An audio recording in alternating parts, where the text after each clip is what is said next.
जय गुरु जी, शुक्राना गुरु जी। गुरु जी महाराज का लख लख शुक्राना और सारी संगत जी का भी शुक्राना। संगत जी, जब गुरु जी हमारा हाथ थाम लेते हैं तो वो हमारी जिम्मेवारी जन्मों जन्मों के लिए ले लेते हैं। संगत जी, बस हमारा विश्वास हमारे गुरु जी पर पक्का होना चाहिए। गुरु जी किस तरह से हम पे आने वाली मुसीबतों को खत्म कर देते हैं या फिर बहुत ही छोटा करके उसे काट देते हैं। कई बार तो संगत जी हमें पता भी नहीं चलता कि हम पे ये कष्ट आया था और गुरु जी ने आने से पहले ही उसे खत्म कर दिया। शुक्राना गुरु जी, आपका अनंतम शुक्राना, कोटि कोटि शुक्राना गुरु जी। संगत जी, हमारी लाइफ में जो भी चल रहा होता है वो हमारे कर्मों के हिसाब से होता है। गुरु जी कहते हैं कि आप नहीं जानते कि आपने पिछले ऐसे कौन से कर्म किए हैं जिसकी वजह से आपकी लाइफ में इतनी परेशानियां, इतनी प्रॉब्लम्स आती हैं। लेकिन आप आगे के अपने कर्म कभी ना खराब करो। कोई आपके साथ कैसा भी करे, लेकिन आपने किसी को कोई जवाब नहीं देना। मैं बैठा हूं, मैं अपने आप सब देख लूंगा। संगत जी, हमें हमेशा गुरु जी की आज्ञा का पालन करना चाहिए। आज का सत्संग बहुत ही प्यारा सत्संग है। गुरु जी की बहुत ही प्यारी बेटी द्वारा इस सत्संग को शेयर किया गया है। सत्संग को पूरा अंत तक जरूर सुने।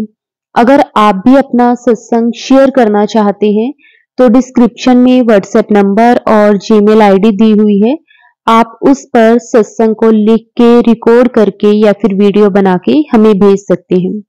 गुरु जी की आज्ञा से आपका सत्संग भी सारी संगत जी के साथ जरूर शेयर किया जाएगा। तो चलिए संगत जी, आज का जो सत्संग है वो हम शुरू करते हैं। जय गुरु जी, शुक्राना गुरु जी, अनंतम अनंतम शुक्राना गुरु जी। जय गुरु जी, शुक्राना गुरु जी। संगत जी, ये मेरा सेकंड सत्संग है।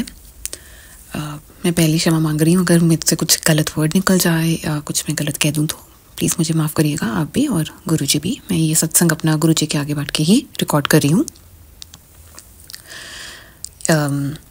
मैं सत्संग में अपने दो जो मेरे साथ सत्संग हुए हैं मैं वो शेयर करने वाली हूँ। पहला सत्संग ये है कि मैं और मेरी मम्मा रिसेंटली हम घूमने गए थे वेकेशन पे दुबई।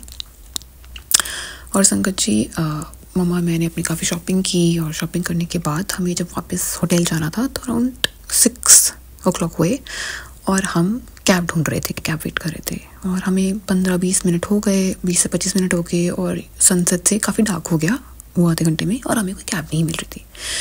तो कुछ समय बाद मैंने क्या किया, मैंने याद किया गुरु जी को, अरे गुरु जी प्लीज़ हमारी मदद करें। ऐसे मन में बोला मैंने कि गुरु जी आप प्लीज़ हमारी मदद करें, आप हमारे साथी हैं यहाँ पे इस वेकेशन पे, हमें तो कोई कैब ही नहीं मिल रही है। कोई कैब वहाँ पे रुक ही नहीं रही थी। एक्चुअली जहाँ पे हम खड़े थे जिस साइड पे रूट पे, वहाँ पे जो उनकी करीम कैब्स होती हैं, जैसे गवर्नमेंट की कैब्स जिसमें कैमरा वगैरह होता है, मीटर होता है, वो ज़्यादा सेफ़ होती हैं।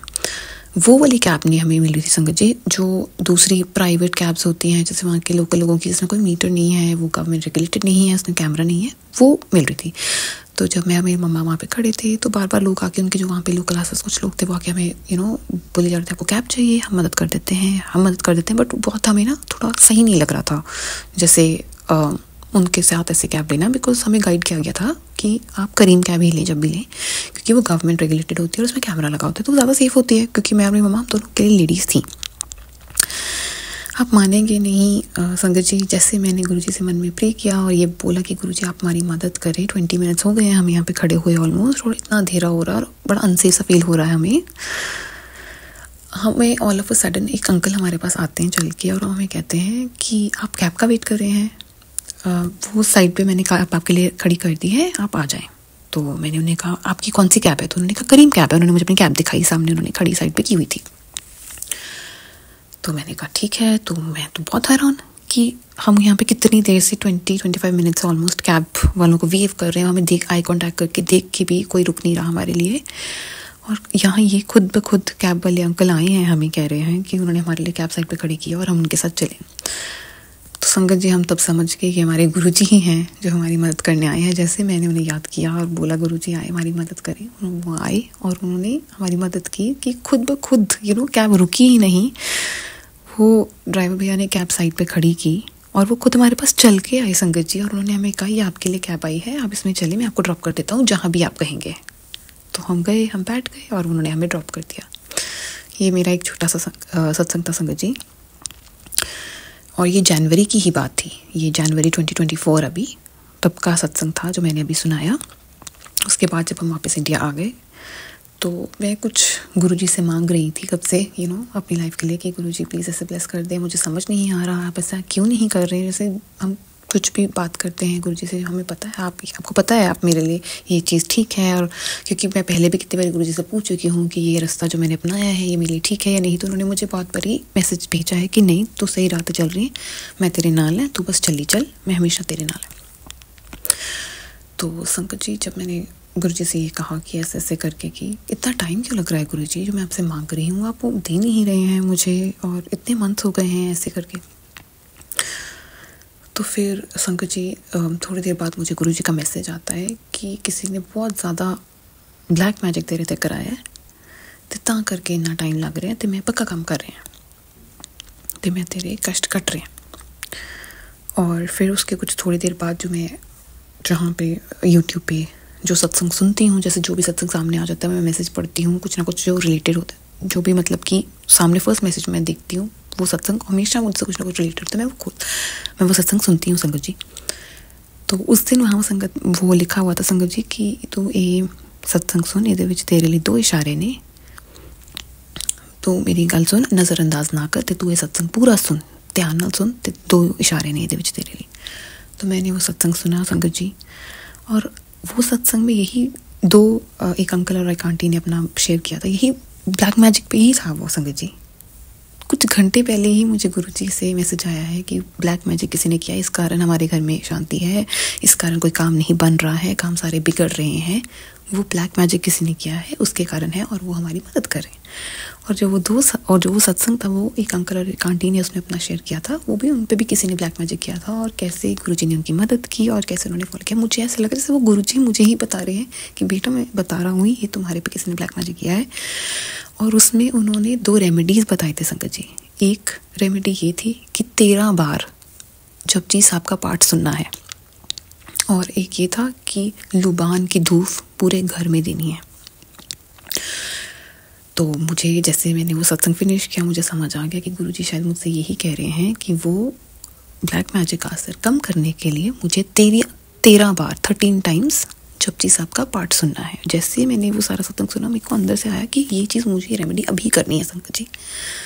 तो मैंने क्या किया, जैसे सत्संग खत्म हुआ मैंने यूट्यूब पे सर्च किया 13 टाइम्स जपजी साहब पाठ, क्योंकि मुझे जपजी साहब का पाठ नहीं आता संगत जी, तो मैं सुन सकती थी। तो मैंने स्टार्ट किया और मैंने देखा कि वो 13 टाइम्स जो है जपजी साहब का पाठ वो 1 hour 40 minutes का है। तो मैंने स्टार्ट कर दिया, वीकेंड था, मैंने सुनना शुरू कर दिया संगत जी। आप मानेंगे नहीं, मैंने वो पाठ शुरू किया है, 1 hour 40 minutes का टोटल वो था, वो जो यूट्यूब पे वीडियो था मैंने सुना, उसमें एक भी ऐड नहीं आया संगत जी। कहाँ मैं कोई भी सत्संग सुनूं तो हर 2-3 मिनट बाद या हर 5 मिनट के बाद या 10 मिनट के बाद कोई ना कोई ऐड ज़रूर आती है अगर कोई घंटे का सत्संग हो। और ये 1 घंटा 40 मिनट्स का मैंने जपजी साहब का पाठ सुना है 13 टाइम्स, और उसमें एक भी ब्रेक या एक ऐड नहीं आया संगत जी। जैसे गुरुजी ने ही मुझे वो सत्संग सुनवाया हो और बोला हो ये रेमेडी तू कर बेटा, और तू इसमें ये जपजी साहब का पाठ 13 टाइम सुन, और तेरा जो वो ब्लैक मैजिक का असर है वो चले जाएगा।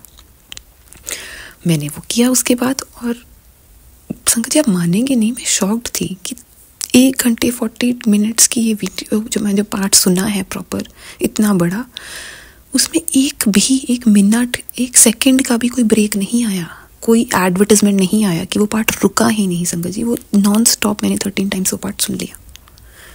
गुरुजी की कृपा से ही हुआ, वरना कभी यूट्यूब पे ऐसा होता ही नहीं कि 5 या 10 मिनट के बाद ऐड ना आए संगत जी।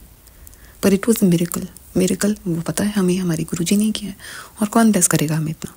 It is all done by dear Guruji. So हमें बस गुरुजी की जो वो मैसेज करते हैं, जो हमें बताना चाहते हैं, जो हमें इशारा आता है, हमें बस ब्लाइंडली बिना कोई अपना दिमाग लगाए, बिना कोई शक के वो चीज़ फॉलो करनी चाहिए संगत जी। शायद गुरुजी भी ये मेरे थ्रू किसी को सुनाना चाहते हैं कि जिनको ऐसा कोई ब्लैक मैजिक का मैसेज आ रहा है या गुरुजी ने बताया है, शायद उस ब्लैक मैजिक का असर कम करने के लिए या वो कष्ट काटने के लिए हमें 13 बार जपजी साहब का पाठ सुनना चाहिए और सारे घर में लुबान की धूप अगरबत्ती करनी चाहिए। हमारे घर पे इस टाइम कंस्ट्रक्शन वर्क चल रहा है संगत जी, तो मैं जो सेकंड रेमेडी है लुबान धूप की वो नहीं कर पाई, बट मेरी मामा ने मुझे बताया कि दिवाली के टाइम पर भी उनका ऐसे मैसेज आया था गुरुजी की तरफ से कि लुबान दी धूप पत्ती ज़रूर लाई, तो तब मेरी मामा ने किया था। बट अभी हमारे घर पे काम चल रहा है तो मैं अभी वो चीज़ नहीं कर पाई। तो जब जैसे ये वर्कर्स जो काम कर रहे हैं रूम्स टिफिन में, वो जब चले जाएंगे मैं ज़रूर लुबान की धूप की अगरबत्ती भी करूँगी संगत जी। सो बस मेरा यही मेन सत्संग था जो मुझे शेयर करने थे। जैसे मुझे बार बार गुरुजी के मैसेज आ रहे थे कि अपना सत्संग शेयर कर। मैंने पिछली बारी अपना फर्स्ट सत्संग शेयर किया था, उसमें मैंने अपनी जर्नी के बारे में बताया था, जो मेरी अभी तक स्टार्टिंग से लेके गुरुजी के साथ जर्नी थी टिल न्यू ईयर्स। और वो सत्संग बहुत बड़ा हो गया था, इसलिए मैंने ये 2 सत्संग उसमें इंक्लूड नहीं किए थे। पर वो हफ्ते पहले की बात है और ये पूरा हफ्ता मुझे ऐसा लगता रहा मन में जैसे गुरुजी मुझे कह रहे कि तू मेन सत्संग तो शेयर ही नहीं किया जी। वो ये जपजी साहब के पाठ वाला जो गुरुजी ने ब्लेस किया मुझे, जो 2 घंटे मैंने लगातार ऑलमोस्ट पाठ सुना है और बिना उसमें कोई एडवर्टिजमेंट आए संगत जी। तो शायद ये गुरुजी ही उनके सामने बैठी हुए हैं, वो मुझसे बुलवा रहे हैं ये कि तू आप दे दो सत्संग शेयर कर। एक मेरा जो फर्स्ट मेन यही है कि जैसे आप गुरुजी को याद करेंगे मन से, आप किसी प्रॉब्लम है वो साथ बसाथ आपके साथ आएंगे, आपके पास आएंगे, आपकी हेल्प करेंगे। वही हमारे साथ ही होते हैं गुरुजी हमेशा। हम कुछ मन में बात करें, कुछ कहें उनसे, ही इज़ ऑलवेज लिसनिंग। वो हमेशा हमारी बात सुनते हैं, हमेशा हमारे अंग संग होते हैं, हमारी मदद करते हैं। तो यही मैं अब अपना सत्संग एंड करना चाहूँगी। मैं गुरुजी का मंत्र जाप करना चाहूँगी। ओम नमः शिवाय, शिवजी सदा सहाय। ओम नमः शिवाय, गुरुजी सदा सहाय। जय गुरुजी, शुक्राना गुरुजी, हर पल शुक्राना गुरुजी। संगत जी आपका बहुत बहुत शुक्रिया मेरा ये सत्संग सुनने के लिए। और आंटी जी जो मेरा ये सत्संग अपने चैनल पे शेयर करेंगी, आपका भी बहुत बहुत thank you so much Guruji. I really really love you. आपने ऐसा फील कराया है कि और किसी इंसान की या और कोई भी है, हमें किसी के आगे कुछ मांगना ही नहीं चाहिए, किसी से कुछ सोचना नहीं चाहिए। बस गुरुजी हैं, उनसे प्रे करें, उनसे बात करें, वो हमेशा हमें सुन रहे हैं, वो हमेशा हमारी हेल्प के लिए है। बस उन्हें प्यार चाहिए हमारा, और हम उन्हें पूरा प्यार दें और पूरा कंप्लीटली बिलीव करें उनमें।